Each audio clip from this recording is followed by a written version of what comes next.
안녕하세요, IT 크리에이터 신났습니다. Z 폴드 2 2달 실사용 후기. 지난 영상에서 7가지 장점에 대해서 설명을 드렸고, 이번에는 2달 동안 실사용하면서 느꼈던 단점들에 대한 영상입니다. 이 단점들은 지극히 제가 실사용하면서 느꼈던 단점들이고, 제가 단점이라고 말씀드리지 않은 부분에서 다른 분들은 단점이라고 느끼거나, 혹은 제가 단점이라고 말씀드렸는데 다른 분들은 이게 단점이라고 생각하지 않으시거나 그럴 수 있습니다. 사람은 모두가 다 다르고 같은 것을 경험하더라도 완전히 다르게 받아들일 수 있기 때문이에요. 그리고 제품 불량의 경우에는 얼른 서비스 센터 가셔서 적절한 AS 받으시길 바랍니다. 그러면 지금부터 갤럭시 Z 폴드 2 실제로 사용하면서 느꼈던 5가지 불편했던 점 혹은 단점에 대해서 말씀드려보도록 하겠습니다. 첫 번째 단점입니다. 케이스를 끼고 빼기가 굉장히 힘듭니다. 네이버, 삼성, 갤럭시 카페나 다른 IT 커뮤니티에서도 이슈가 된 내용인데, 이 Z 폴드 2 구조 자체가 젤리 케이스 같은 것으로 고정시키기 힘든 구조여서 하드 케이스만 지금 시장에 출시가 된 상황이에요. 이게 삼성 정품 케이스든 서드파티 케이스든 케이스를 뺄 때 측면에 흠집이 남는 경우가 굉장히 많다고 합니다. 심지어 Z 폴드 2 본체 자체의 기기 측면 마감이 일반적으로 매끄러운 구조가 아니라 헤어라인 마감, 그러니까 손톱으로 살살살살 긁으면은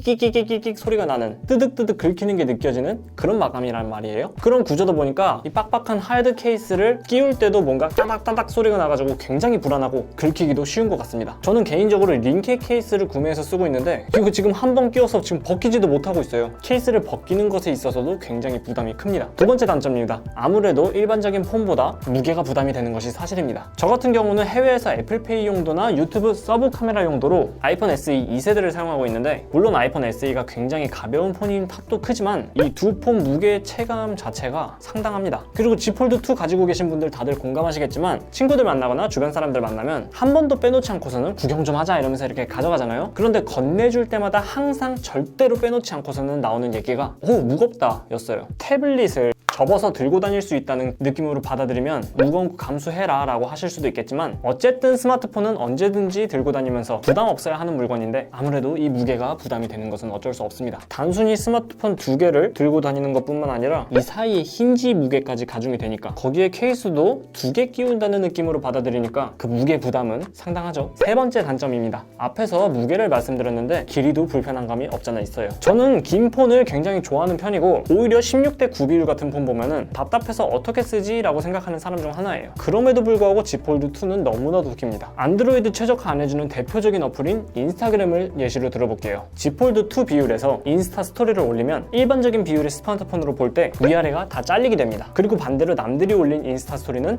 Z 폴드 2에서는 양옆이 다 잘려서 보이게 됩니다. 지금 인스타그램만을 예시로 들어서 말씀드렸지만, 이 일반적이지 않은 비율 때문에 국가 어플들이나 은행 어플들, 학교 어플들 같이 해상도 최적화나 업데이트가 바로바로 기대할 수 없는 그런 어플들에 있어서는 정말로 사용하기 불편했습니다. 접어서도 펼쳐서도 그 어느 쪽으로도 사용할 수 없는 수준이었어요. 다행히도 이렇게 어플 자체에서 해상도를 지원해주지 않는 경우 삼성 굴락 어플에서 억지로라도 해상도를 맞춰서 사용할 수 있게끔 만들어주는 기능이 있기는 한데, 아무래도 네이티브로 지원해주는 것보다 조금 불안정하기는 하죠. 네 번째 단점입니다. 명색이 200만 원을 넘어가는 스마트폰인데 카메라 스펙이 S20 울트라나 노트 20 울트라에 비해서 굉장히 많이 딸립니다. 물론 제가 한창 예전에 1억 800만 화소나 100배 줌에 대한 그런 부질없음에 대해서 영상을 올렸던 적이 있기도 하지만, 소프트웨어적으로 어느 정도 보정이 발전되기도 하고, 어쨌든 1억 800만 화소나 100배 줌이 앞으로 스마트폰 카메라가 나아갈 방향 제시는 한 거 아닐까라고 생각을 하고 있는 와중에 Z 폴드 2는 초광각, 광각, 망원 모두 1200만 화소로 이미지 센서 크기 자체도 다른 갤럭시 플래그십들에 비해서 많이 부족합니다. 게다가 초광각, 광각, 망원으로 이어지는 이 알고리즘 자체가 아이폰에 비해서 굉장히 불안정해가지고, 분명 맨 밑이 망원 카메라인데 이렇게 확대를 해봐도 언제는 망원 카메라를 쓰고 언제는 광각 카메라로 크롭해가지고 망원을 표현하고 있고 그러고 있더라고요. 저는 취미로 스냅 사진을 찍고 있는 만큼 폰카 자체의 성능도 불신하는 편이긴 한데, 거기에 게다가 크롭도 웬만하면 지향하는 편인데, 제가 이 렌즈를 직접적으로 컨트롤할 수 없는 환경이다 보니까 이 부분이 굉장히 마음에 안 들었고 아주 큰 단점이라고 생각을 했습니다. 광각 렌즈로 찍고 싶을 땐 광각 렌즈로 찍고, 망원 렌즈로 찍고 싶을 때는 망원 렌즈로 찍어야지. 어떨 때는 광각 렌즈에서 크롭하고 어떨 때는 망원으로만 찍고, 이게 무슨 경우인지 모르겠어요. 사용자가 원하는 대로 렌즈 선택을 하게 냅둬야지 왜 폰이 알아서 원치도 않는 디지털 크롭을 하는지 모르겠습니다. 삼성은 카메라 센서나 렌즈의 하드웨어도 중요하지만 셔터렉,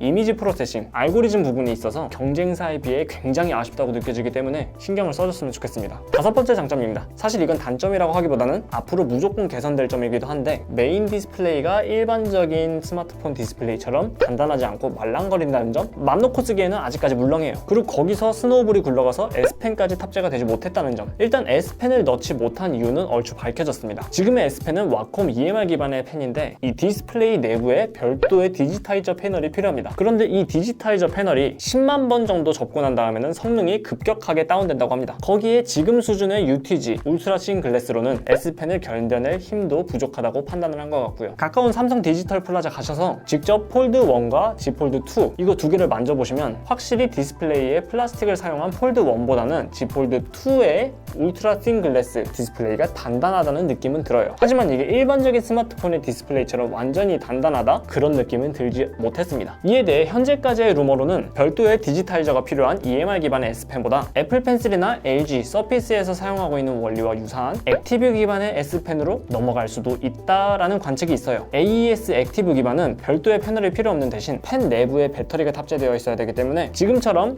내장 S펜은 기대할 수 없게 되겠죠. 저는 개인적으로 태블릿의 활용성은 펜이 더해졌을 때 또 한 번 향상될 수 있다고 생각하는 편이기 때문에 모쪼록 다음 세대 혹은 다다음 세대 그때에는 폴드의 S펜이 탑재되길 바랍니다. 자, 이렇게 해서 지난 영상 장점 8가지에 이어서 단점 5가지도 말씀을 드려봤습니다. 영상이 도움이 되셨다면 좋아요와 구독, 알람 설정 부탁드립니다. 여러분들의 구독과 좋아요가 제 다음 컨텐츠 제작에 아주 큰 힘이 되거든요. 궁금한 점 있으시면 언제든지 댓글 달아주시고요. 지금까지 IT 크리에이터 신하스였습니다. 시청해주셔서 감사합니다.